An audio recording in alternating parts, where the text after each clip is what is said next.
renowned piano teacher talk about teachers, and she said the following: "I pay tribute to teachers because I consider teaching to be the greatest profession in the world. One cannot become a doctor, lawyer, engineer, a carpenter, a chef, or indeed a concert pianist without teachers to guide and inspire us. I know that Louise holds our profession in the highest regard, and during her time at St Michael's she has guided and inspired, I think I can say, thousands of students with her vigour and passion.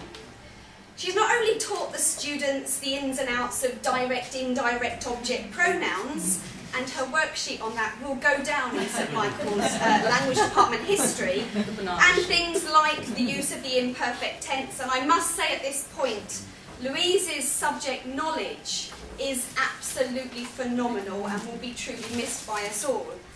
But equally as important, she's instilled in the students a need for understanding other cultures. And this has been evident in her work on fair trade, and particularly with the Amnesty Christmas card that she does, and the children send those cards away. She'll be missed by the pupils, both as a language teacher, but also in her pastoral role as a Key Stage form tutor. I know the girls have always respected and listened to her as she's guided them through the trials and tribulations of their GCSEs. Her colleagues in the senior staff room, I think, will also miss her, and I wonder if they're going to be texting her in September when they can't manage that one cryptic crossword clue, although I think she has been secretly training them all year for her departure, so I think they might be ready for that. Of course, the department will sadly miss you, Louise. You've been incredibly supportive, and your knowledge of St Michael's ways and systems has always been invaluable to us all, particularly at departmental meetings when we forget things. So finally, Louise, I don't know whether I can say this, but I'm going to say it anyway. I think you're about to move from purgatory into paradise. And I wish you, we wish you, the department wishes you, the school wishes you a wonderful retirement with James. And this is Auf Wiedersehen. And I can only say that tu vas nous manquer.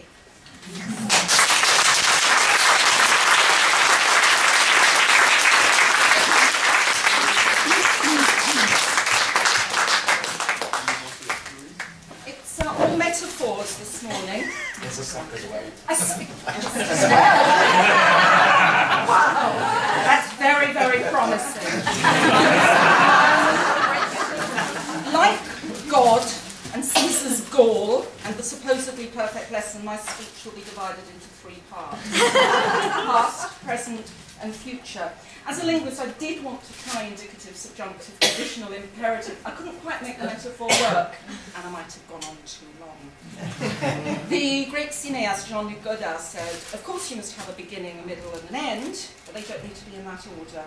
And so I will start not with the past, but with the present, for which I thank you all very much.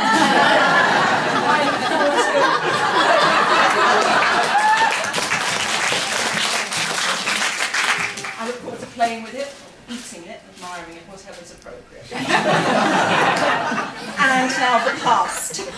If I were to follow the example of the medieval historiographers who always contextualise their work by starting at the creation of the world, as a linguist I'd start with the Tower of Babel, but you might all get bored and Ursula would blow the whistle before I got to 1321, Death of Dante. So I'm just going to glance back some 19 years and 2 terms when I was appointed by the chef and the great Miss Daly to teach French up to GCSE. The classrooms were still in the Stone Age, literally. We used chalk to write on slate. And we had fewer buildings, we had more green space. The canteen was allowed to sell cake at break. You could smoke, well the teachers could. I have to say the girls haven't changed. They were then as they are now, fantastic students and a pleasure to teach.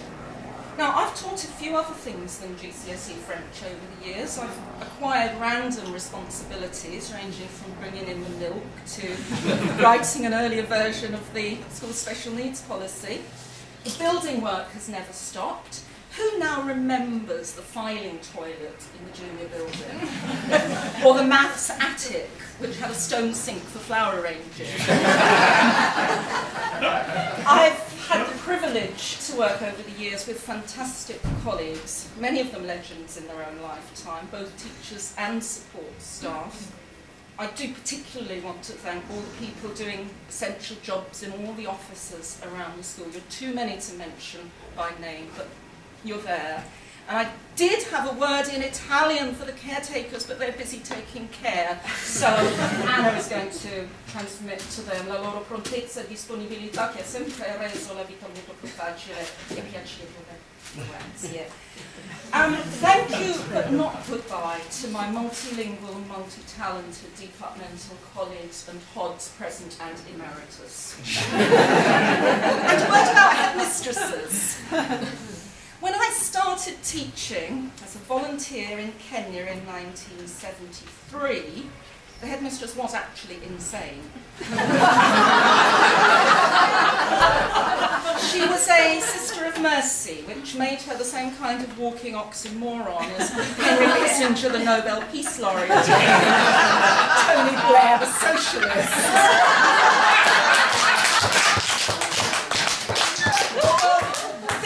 Only get better, and they did. So we'll have a neat fast forward, and I'd like to say something to Ursula.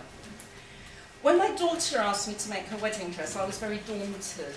The responsibility was huge, the skills required were well outside my normal area of expertise. I would never have dreamed of offering, but when Anna asked me to make her dress, I felt very honoured, and I worked at it, and I was not unproud of the result. Similarly, I've already said I came here to teach GCSE French. But over the years, Ursula has invited me to do a variety of other tasks, none of which I'd ever done before, but which I felt my way into and even eventually started to enjoy.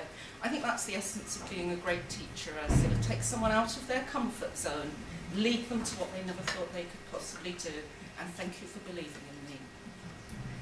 There is so much more I could say. I could mention technology. I could mention Julian's knee fetish. But I'm moving on to the future now.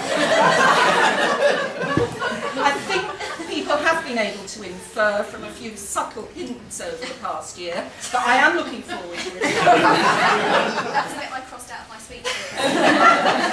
But I will miss you all, and I wish everyone a lovely summer, and I hope to come back for St. Michael's Day.